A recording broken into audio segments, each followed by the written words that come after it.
This podcast gives you plenty of strategy to make things happen. But imagine having the space to actually do it.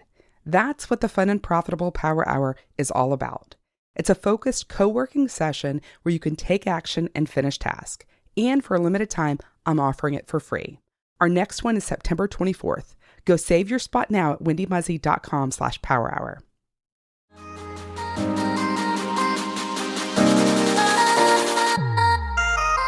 Hey there, and welcome to episode 30 of your Fun and Profitable Online Business, the podcast that helps you grow your business with intention and a whole lot of confetti. I'm your host, Wendy Muzzy, a certified money coach, business strategist, and your cheerleader for creating a business that feels good and makes money. Today, we're talking about something that makes the biggest difference in your business, weekly planning. But it's not the kind that fills your to-do list with 72 tasks and makes you feel behind before you even get out of bed. Nope. We're talking about keeping it simple, strategic, and doable, because that's how you actually hit your business goals. And here's the headline.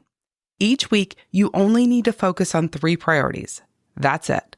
3 clear priorities that move the needle forward, keep you sane, and let you end your week with, I did it, instead of, I'm never going to get any of this done.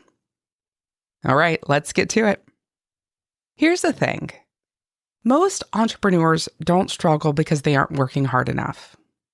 That's actually quite the opposite. They struggle because they're working on too many things at once.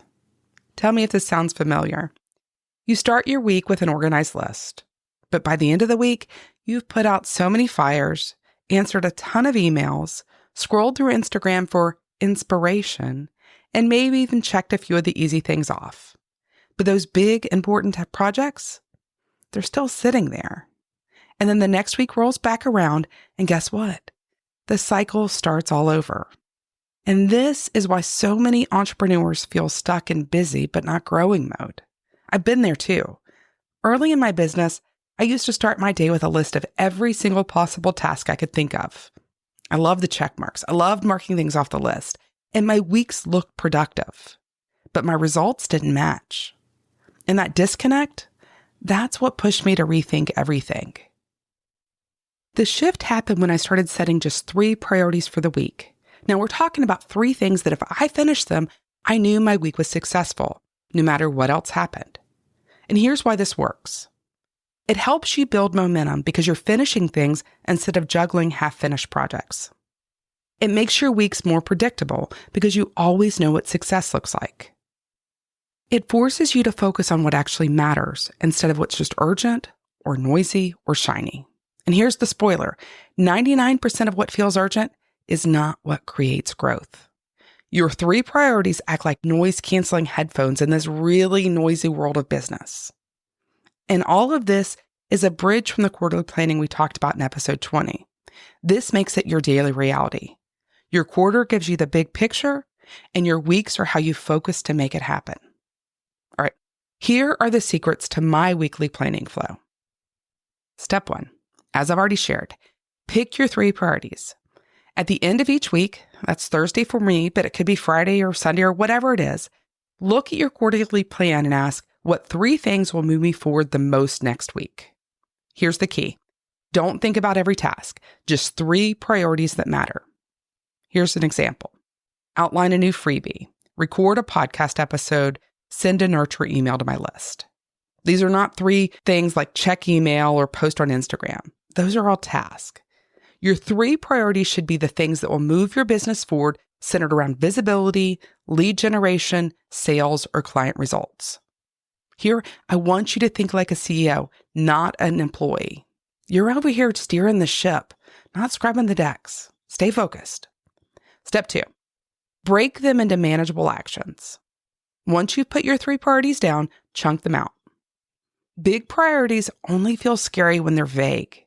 The minute you slice them into smaller pieces, it's like, oh, I can actually do this. Here's my example. Record a podcast episode. I might break that into brainstorm the topic, create the outline, record the episode. And now you can spread these mini actions across your week without feeling overwhelmed. Step 3, align it with your calendar. I want you to look at your actual life. Do you have client calls stacked on Tuesday? Kids home on Friday? A dentist appointment Wednesday morning? Whatever it is, plan this around your life. Look, your calendar is not a wish list. This is your reality check. And when you honor that, planning stops being a guilt trip and becomes a confidence boost. It keeps you from overbooking yourself and lets you hit the ground running at the start of your week instead of scrambling. Step 4, do a quick daily reset.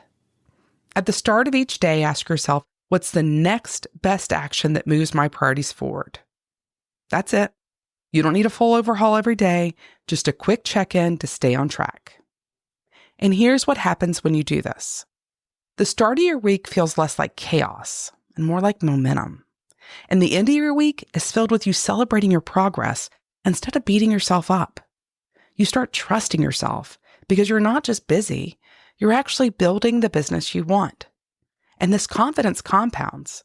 Each week you finish what you said you would, you train your brain to believe, I follow through, I do things. And that's huge for long-term success. And maybe best of all, you get to enjoy your time off. Because let's be honest, the point of owning your own business isn't just the money, it's the freedom. And freedom feels a heck of a lot better when you're not dragging a to-do list around like a ball and chain. All right, let's get to your action step. This week, I want you to set aside 15 minutes before you start next week to map out your 3 priorities. Write them down. Stick them on a Post-it note. Put them on your calendar. Whatever works for you, just name them and commit to follow through. Because 3 priorities beat 100 scattered tasks every single time. And you check off all 3, throw some confetti. Send me a message. Let me know. I will celebrate you beyond belief. And even if it's just a mental celebration, tell yourself you did it. This right here is the trick on how to train your brain to love progress. All right, let's recap how to set your week up for success. Number 1, pick your 3 priorities. Number 2, break them into manageable actions. Number 3, align it with your life. And number 4, do a quick daily reset. That's it. That's your weekly planning flow. Simple, doable, and built for online business success. And remember, this is about progress, not perfection. Even if you only get 2 of your 3 priorities done, you're still miles ahead of trying to juggle all the things at all the times. Next week, we're going to talk about batching, how to get more done in less time by grouping similar tasks together. If you've ever felt like switching around is stealing your focus, I get it, and you'll want to tune in. And I have a tool to make this even easier. If you want it, go grab my free weekly planner. It's a Google Sheet that's designed to help you track your 3 daily priorities so you can stay consistent all year long. Head over to wendymuzzy.com/planner to get it. Until next time, happy weekly planning. You've got this.